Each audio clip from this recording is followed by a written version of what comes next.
Rhombio, c'est un outil de planification et d'optimisation des opérations. Qui dit opération dit également des règles, des process de fabrication, des règles à respecter. On voit que le process de fabrication de ce médicament qu'on appellera gamma se constitue de plusieurs activités. L'activité DP, elle va utiliser une cuve 800 litres.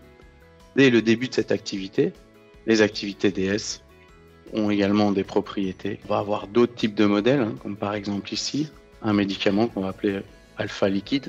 Alors ce qui est important dans un modèle, c'est qu'il puisse être utilisé dans différents contextes. On va pouvoir utiliser le même modèle en fonction des activités qu'on va choisir d'insérer. Une fois les process de fabrication de mes différents médicaments modélisés, je vais pouvoir passer à la partie planification. Donc j'ai ici un planning vide, ou presque. Je vois que j'ai 3 lignes de purification, A, B, C, qui sont en shutdown. Je vais avoir une maintenance chaque semaine sur ma ligne A. Donc ici j'ai un projet médicament gamma, je vais en ajouter d'autres. Je dois remplir le mois, solide par exemple. Alors je vais peut-être en vouloir un en format 5 grammes, 3 en format 10 grammes.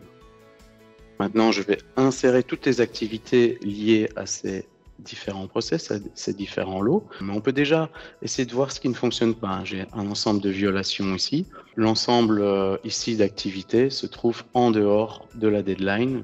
Donc maintenant, je peux cliquer sur le bouton Solve pour demander à l'IA d'agencer l'ensemble des opérations afin de trouver un planning faisable. On voit ici où se placent toutes les activités, comment elles se distribuent sur les différentes ressources, quel est l'état de mes différentes lignes, c'est-à-dire la disponibilité des différentes ressources.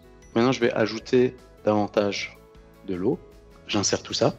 Ça ne fonctionne pas. Il va falloir optimiser, mais peut-être qu'avant ça, je vais vouloir figer une partie de ma solution parce que c'est très important de garder le contrôle et de faire en sorte que l'optimisation n'aille pas chambouler toutes les décisions que j'ai déjà pu prendre. Je vais donc les sélectionner, cliquer sur Freeze. Je lance donc l'optimisation.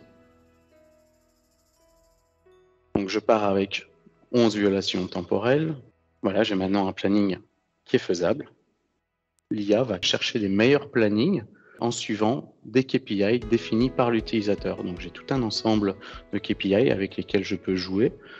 Alors une fois qu'on a fini de planifier toutes nos opérations, par exemple ici pour le mois de janvier, eh bien, on peut analyser certaines choses, comme par exemple l'utilisation des ressources. On a les ressources opérationnelles. On voit ici les machines, les lignes.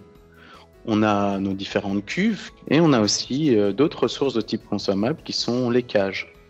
Là, on arrive à 96% d'utilisation de l'ensemble des cages disponibles. On a donc potentiellement un bottleneck à cet endroit-là. Nous verrons dans la prochaine vidéo comment justement détecter et résoudre ce type de bottleneck.